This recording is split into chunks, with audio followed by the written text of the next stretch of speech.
원래는 좀 평안에 대한 말씀을 가지고 설교를 하려고 했는데, 좀, 뭐랄까, 좀, 독감이 나는 좀 예상치 못한 상황을 맞이해가지고, 그래서, 어떤 좀 새해를 시작하는데 좀 말씀을 준비할 시간이 좀 부족해서, 그런 새해를 시작하는데 성도님들과 좀 나눌 수 있는 말씀이 무엇이 있을까라고 이렇게 나눠 생각을 하다가 이 말씀을 가지고 나눠 보려고 합니다. 신명기는 모세가 요단강 동편에서 이스라엘 백성들에게 선포한 말이 그 성경이 된 거죠.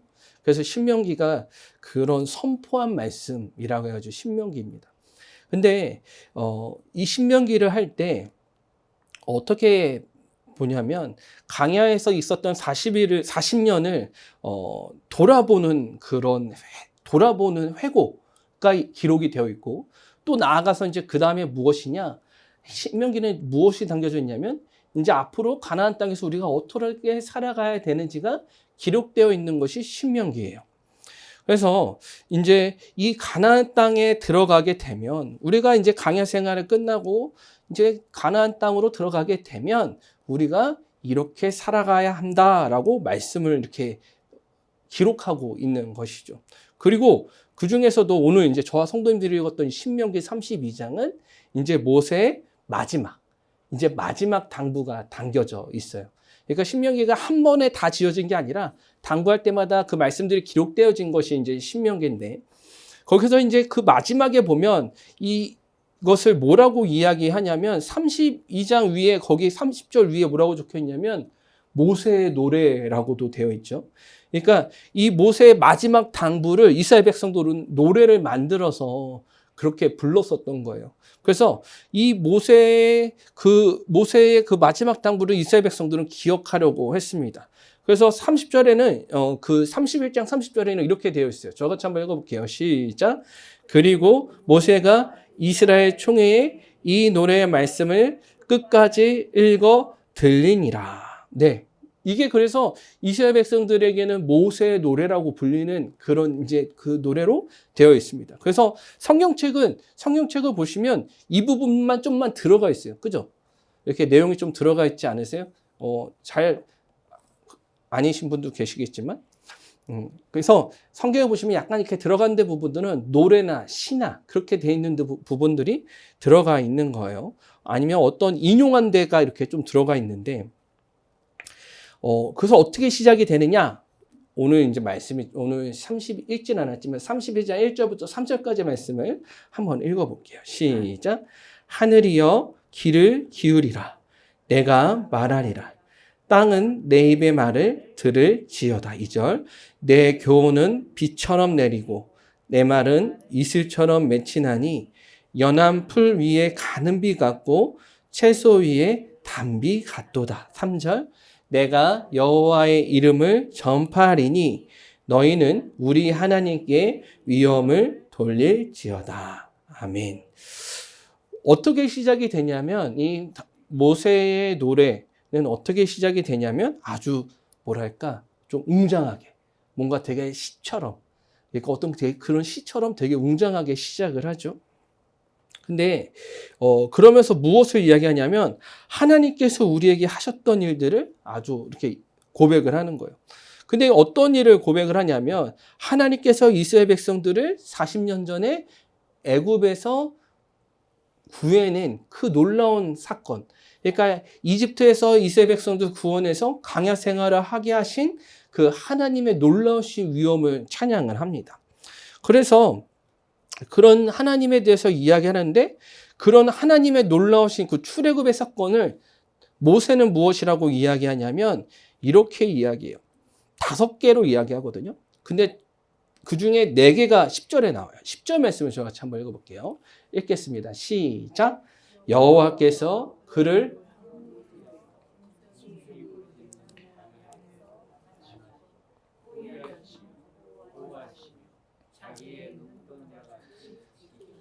아멘. 4가지가 나와요. 동사를 찾으시면 돼요. 따라해 보실까요? 만나 주셨고, 호위하셨고, 보호하셨고, 또 뭐예요? 지키셨고. 네. 이렇게 4가지를 하나님께서 이스라엘을 출애굽하게 하셔서 광야에서 그렇게 우리를 지켜주셨습니다. 물론 출애굽할 때도 마찬가지죠. 그리고 거기서 끝나는 게 아니에요. 12절 말씀이에요. 12절 말씀 저 같이 한번 읽어볼게요. 시작.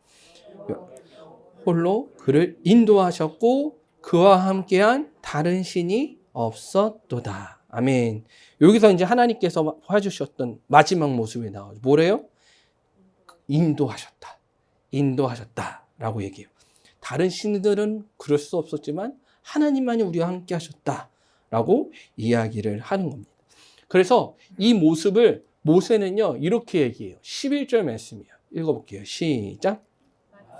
독수리가 자기의 보금자리를 어지럽게 하며 자기의 너풀거리며 그의 날개를 펴서 새끼를 받으며 그의 날개 위에 그것을 엎는 것 같이. 아멘.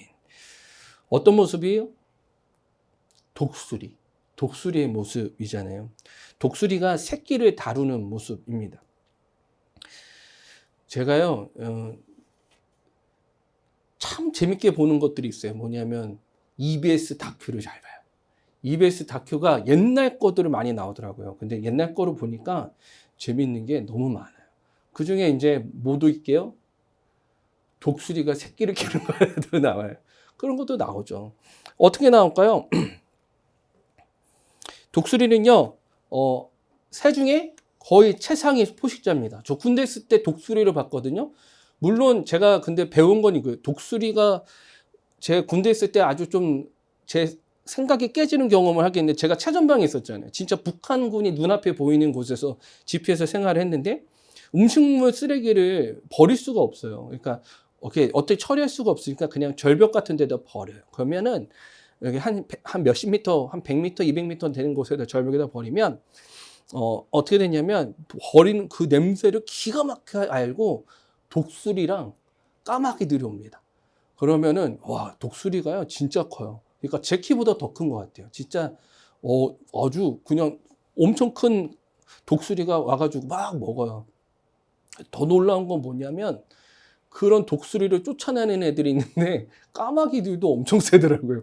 야, 내가 성경에서 독수리가 날개치며 그런 성경 봤는데 제 까마귀들은 도대체 어떻게 된 애들이야? 막 그런 생각을 해보기도 했는데 자신 이제 성경 돌아오면 그럼에도 불구하고 독수리는 새 중에서는 가장 큰 새에 포함이 됩니다. 그러니까 하늘을 왕으로 재앙으로 삼아가는 새가 누구냐면 독수리예요. 근데 그런 독수리가 자신의 새끼를 어떻게 다룰까? 날개를 펴서 새끼를 받는다라고 되어 있어요. 아니면 자신의 날개 위에 새끼를 엎는다라고 되어 있는 거죠. 그러니까 독수리가 그렇게 해? 라는 생각이 들 수도 있는 것입니다. 근데 상상하기 힘든 아주 포근하고 다정한 모습이 있는 것이죠. 지금 우리 김성철 권사님께서 지금 근엄하게 앉아 계시지만 김성철 권사님이 우리 영기 전사님하고 윤기 청년을 얼마나 사랑하시겠어요.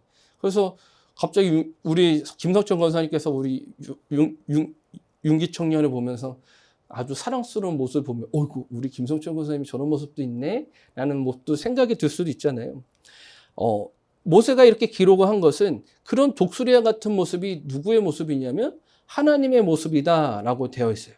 그러니까 하늘의 재앙처럼 아주 무섭고 그런 큰 힘을 가진 하나님께서 이스라엘 백성들을 이렇게 어떻게 해요? 만나주시고 호위하시고 보호하시고 지키시고 보호해 주셨다라고 모세가 기록을 하고 있죠.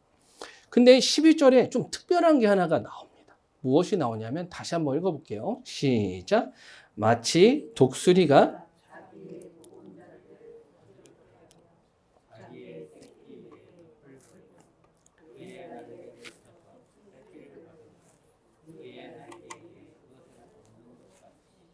아멘. 이게 좀 특별한 좀 눈에 보이는 거 계십니까? 뭐냐면 따라해보실까요? 보금자리를 어지럽게 하며 자기의 새끼 위에 너풀거리며. 제가 EBS를 좋아한다고 했잖아요. 그러니까 새들이요 아주 대단한 것 대단한 동물이더라고요. 그러니까 뭐냐면 특히 이제 절벽 같은데 이제 독수리 같은 아니면 이제 절벽 같은 뭐랄까 좀 높은 곳에서 사는 새들의 경우에는 둥지를 짓고요. 거기서 이제 새들을 이제 자기의 이제 새끼들을 키우죠. 그래서 새끼들이 다 거기서 자라날 수 있도록 둥지를 아주 튼튼하게 짓습니다. 정말 튼튼하게 지어요. 그래서 뭐라고 해야 되지? 얼마나 튼튼한지 아주 뭐예요? 예를 들어서 이제 전봇대에 세워진 이제 그런 까치집 그런 집들만 해도 부시는데 되게 한참 쉽지 않다고 하더라고요. 그 정도로 아주 튼튼하게 짓는데 거기서 이제 자신의 새끼들의 알을 낳고 이제 키우게 되는데 결국 그 새끼들이 이제 커서 이제 성장하게 되면 거기 위해서 어떻게 하냐면 둥지를 막 날갯짓을 해요. 그러면 뭐가 막 깃털이 날리고 막 새끼들도 난리가 나요. 막 까까까까 소리 지르면서 엄청 난리가 납니다. 왜 그럴까요? 우리 선생님, 우리 송건나 권사님 왜 그럴 것 같습니까?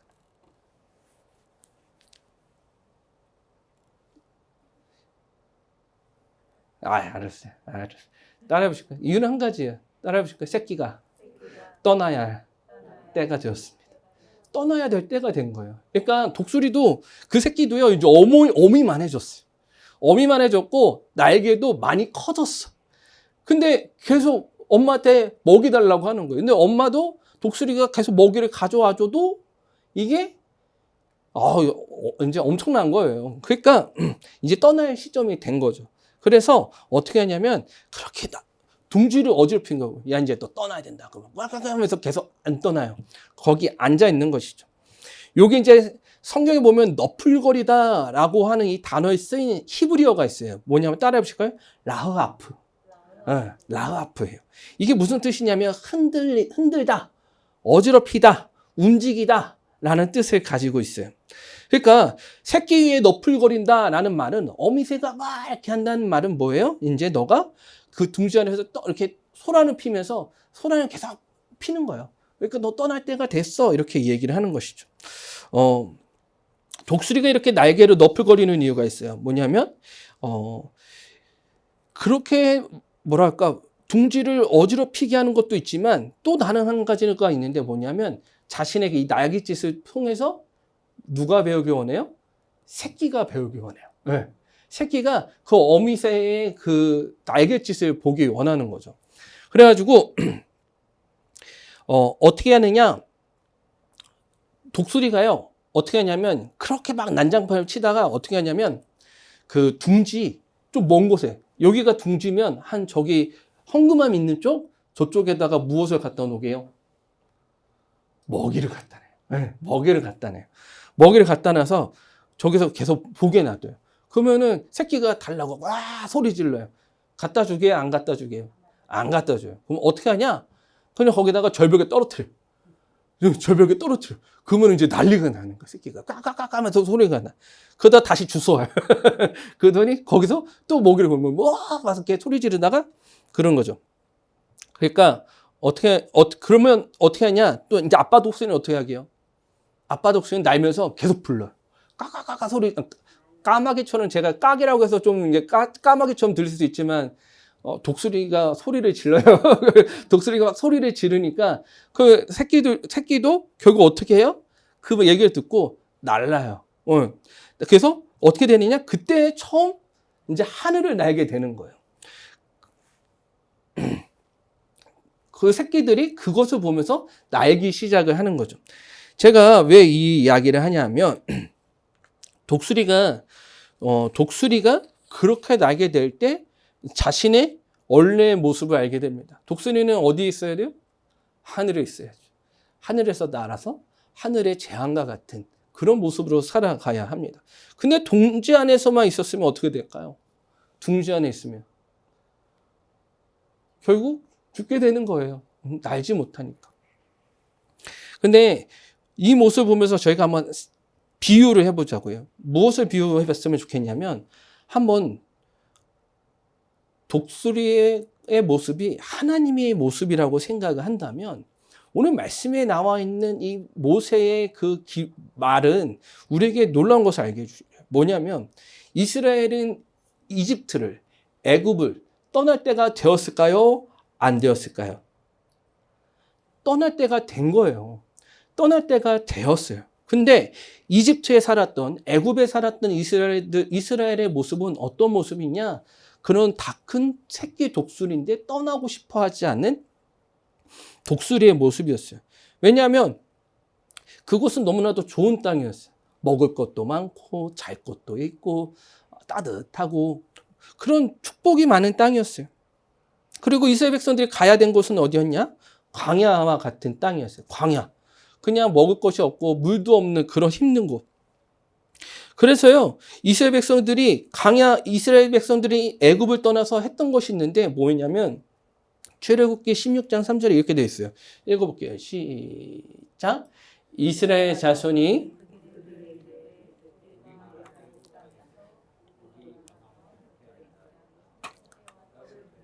먹던 때에 여호와의 손에 죽었다면 좋았을 것을 너희가 이 강야로 우리를 인도하여 내어 이 온 회중으로 줄여죽게 하는도다. 아멘. 이스라엘 백성들은요, 그때로 너무 기억하는 거예요. 하나님의 말씀에 따라 지금 강야에서 살아가고 있는데 했던 말은 뭐냐요? 옛날에 좋았는데, 옛날에 정말 좋았는데 이런 얘기를 하는 거예요. 근데 중요한 것은 무엇이냐? 이 광야로 나가지 않고서는 절대로 약속의 땅을 갈 수가 없는 거예요. 그러니까 옛날에 애굽의 땅이 좋았던 건 알겠어요. 알겠는데 지금 이스라엘 백성들에게 놓인 것은 무엇이냐? 그 광야를 꼭 지나야지만 이스라엘 백성들에게 무엇이 다가와요? 약속의 땅에 찾아온다는 거예요. 근데 그거를 알지 못한 채 이스라엘 백성들은 어떻게 해요? 계속 옛날이 좋았는데, 애굽이 좋았는데 이런 얘기만 한다는 거죠. 하나님의 백성으로의 그런 정체성을 잃어버린 채 그냥 노예의 생각만 하는 거예요. 노예 때의 생각. 근데 하나님께서 이스라엘 백성들에게 주신 게 뭐예요? 약속의 땅을 주셨어요. 가나안 땅. 가나안 땅을 주셨죠. 그러니까 힘들고 어렵지만 계속 나가야 되는데 나아가지 않으니까 하나님께서 어떻게 하세요? 보금자리를 어지럽히시는 거예요. 날개를 너풀거리며 그것을 어지럽게 만드시는 거예요. 어떻게 만드냐? 애굽에서 살아갈 수 없게 만드는 거예요. 430년 동안 애굽에서 살아갔는데 그 땅에서 살아갈 수 없게 하나님께서 만드셨어요. 그래서 하나님은요, 이스라엘 백성들을 어떻게 했냐? 10가지 재앙을 그 애굽 땅 가운데 내리시고 다시는 애굽 땅에서 살아갈 수 없게 만드셨어요. 그리고 11절은 그래서 이렇게 이야기하고 있어요. 다시 한번 읽어볼게요. 읽겠습니다. 시작. 마치 독수리가 자기의 보금자리를 어지럽게 하며 자기의 새끼 위에 너풀거리며 그의 날개를 펴서 새끼를 받으며 그의 날개 위에 그것을 엎는 것 같이. 네. 그래서 계속 하나님께서 너풀너풀거리는 거예요. 너네들 가야 해. 라고 그렇게 삶의 자리를 어지럽게 만드시는 거죠. 이 너풀거린다라는 뜻이 아까 제가 뭐라고 했는 히브리어로 라흐아프라고 말씀을 드렸잖아요. 이 라흐아프라는 단어가 히브리어가 3번 쓰여요. 3번. 성경에 3번 쓰입니다. 잘 기억하셔야 돼요. 3번 쓰여요. 그 중에 하나가 오늘 여기고 그 중에 하나가 또 어디에 쓰이냐? 아주 놀랍게도 여기에 쓰여요. 읽어볼게요. 시작. 땅이 혼돈하고 공허하며 흑암이 깊음 위에 있고 하나님의 영은 수면 위에 운행하시니라. 야, 성도님들, 제가 웬만해서는 히브리어 잘 안 쓰거든요. 그러니까 왜냐면 쓰더라도 좀 비슷한 의미가 있을 때 성도님들 찾기 쉬운 거를 좀 쓰는데 어디에 쓰였을까요? 어디에 쓰였을까요? 뭐라고요? 크게요. 아우. 왜 바로 맞춰요? 좀 어렵게 낸 건데. 뭐냐면 따라해 보실까요? 운행하시니라. 네, 운행하시니라요. 그러니까 하나님께서 어떻게 하셨어요? 하나님께서 이 땅을 창조하셨을 때, 창조하시기 전에 혼돈하고 공허한 이 세대, 이 무질서의 세대 가운데 하나님께서 어떻게 하시느냐? 운행하시니라는 이 단어에 그 라흐아프라는 단어가 쓰여요. 근데 좀 이상하지 않으세요? 뭐냐면 이거예요. 하나님께서 너네 떠나가 하면서 이렇게 날갯질을 하는 그게 너풀거리다라는 뜻이 라흐아프라는 단어가 쓰이는데 성경 창세기 1장 2절에 보면 라흐아프라는 단어가 어디에 쓰이냐면 운행하시니라 라고 쓰이는 거예요. 그러니까 무슨 말이냐? 독수리가 날개치며 새끼들을 새로운 세상으로 인도하려고 애쓰는 것처럼 하나님께서도 혼돈과 공허의 세계를 인도하여 질서와 생명으로 그 질서와 생명의 세계로 인도하시는 것, 그것이 하나님의 운행하시는 것과 같은 거예요. 그래서 저희가 이것을 아셔야 돼요. 뭐냐면 하나님은요, 우리를 때로는 어디로 몰아넣으세요? 광야로 몰아넣으세요. 믿으셔야 돼요. 하나님 우리를 광야로 몰아넣으세요. 하나님은요, 우리의 둥지를 어지럽히세요. 우리가 살아가는 그 편안하고 안전한 그런 둥지를 하나님은 어지럽히세요. 떠날 수밖에 없게 만드시는 거예요. 그리고 오늘 창세기 말씀처럼 혼돈과 공허함 속에 우리를 놀게 할 수도 있어요. 근데 중요한 것이 있어요. 그렇게 하시는 이유가 있다는 거예요. 왜 그렇게 하시냐? 따라해 보실까요? 우리가 믿음으로 날개를 펴서 날아 오르게 하기 위해서. 믿으십니까? 오늘 말씀의 제목이죠. 날개를 펴서 날아오르게 하기 위해서 하나님께서 우리 가운데 그런 어려움을, 강야를 허락하신다라는 거예요. 하나님께서 인생을 다루시는 방법이 있어요. 그것은 무엇이냐? 따라해 보실까요? 고난, 광야. 우리 가운데는 고난과 광야가 있을 수밖에 없어요. 아시죠? 근데 이 고난과 광야를 통해서 하나님은 우리를 다루세요. 우리에게 고난과 광야를 통해서 우리가 더욱더 갈고 닦아지고 더욱더 하나님 앞에서 예리한 그런 아주 하나님의 귀한 하나님의 아들, 딸들이 될 거예요. 하나님은요, 이스라엘 백성들을 다루시기 원했어요. 그래서 어떻게 하느냐? 모세라는 인물을 불러오시는 거죠. 근데 이 모세라는 인물을 부르실 때 하나님은 모세에게 그냥 야, 넌 축복받은 애야 라면서 부르시지 않아요. 모세에게도 고난을 주세요. 그리고 아주 태어났을 때부터 고난을 당했고 왕자가 되어서도 그런 고난을 당하게 돼요. 결국 광야라는 곳에 나가게 되고 그것에서 목자가 되어서 결국 이스라엘을 인도하는 그런 인도자가 되게 됩니다. 하나님은요, 그런 모세를 이끄셨던 것처럼 모세에게 그 광야와 고난을 통해서 모세를 만들어 가셨던 것처럼 이스라엘 백성도 똑같이 만들어 가세요. 네. 그리고 그것을 인도하는 사람을 누구로 사용하느냐? 모세를 사용하시는 것이죠. 그래서요, 이것이 우리의 인생을 다루시는 하나님의 방법이라는 거예요.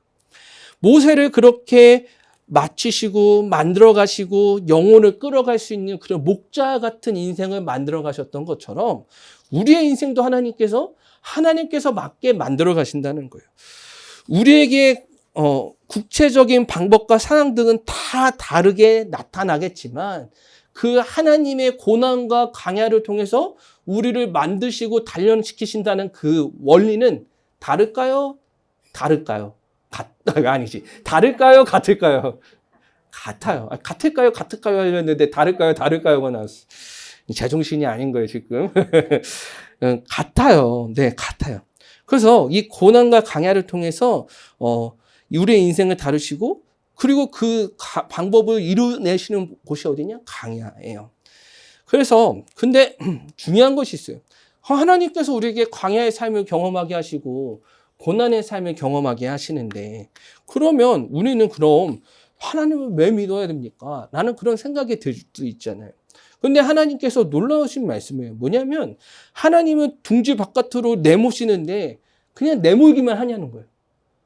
근데 모세가 12절에 뭐라고 얘기하냐면 하나님께서 그렇게 날개를 이렇게 흩으시고 둥지를 이렇게 어지럽히시고 너풀너풀 그러시는데 다음에 뭐라고 되어 있냐면 어떻게 되어 있어요? 날개로 누굴 받아요? 새끼를 받고 새끼가 잘 날 수 있도록 인도한다라고 되어 있어요. 그러니까 하나님의 방식이 이런 방식이라는 거예요. 우리가 그런 우리의 삶의 터전에서 나와서 떨어지는 것 같아 보일지라도, 우리가 무너지는 것 같아 보일지라도 하나님은 어떻게 하시냐? 그때도 우리를 안으시고 붙드시고 날 수 있도록 만드신 이가 누구냐? 하나님이라는 거죠. 믿으십니까? 그래서 하나님의 사랑은 우리를 그것이 강는하게 만드는 거예요. 하나님이 우리에게 허락하셨던 그런 하나님의 아들로서의 삶, 하나님의 딸로서의 삶을 살아가게 만드시는 거예요. 아우구스티누스라는 신학자가 있어요. 굉장히 유명한 신학자예요. 근데 이 신학자가 이런 말을 했어요. 잘 들어보세요. 우리에게 믿음의 날개가 있다면 공기는 하나님의 사랑이다 라고 했어요. 무슨 말이냐? 날개가 있어도 공기가 없으면 날 수가 없잖아요. 그러니까 우리에게 믿음의 날개가 있다면 날개하시는 하나님의 사랑, 이 공기는 하나님의 사랑이다 라고 얘기를 해요. 이게 무슨 말이냐? 그러니까 우리가 믿음의 날개를 펴서 날 수 있도록 받쳐주시는 이가 무엇이냐? 하나님의 사랑이다 라고 얘기하는 거 믿으세요? 그래서 우리는 어떻게 해야 돼요? 믿음의 날개를 펴서 날아오르셔야 돼요. 여기서 아멘 안 하세요? 지난주부터 서운하네? 다시 한번 말씀드려요. 다시 한번. 믿음의 날개를 펴서 날아오르셔야 될 줄 믿습니다.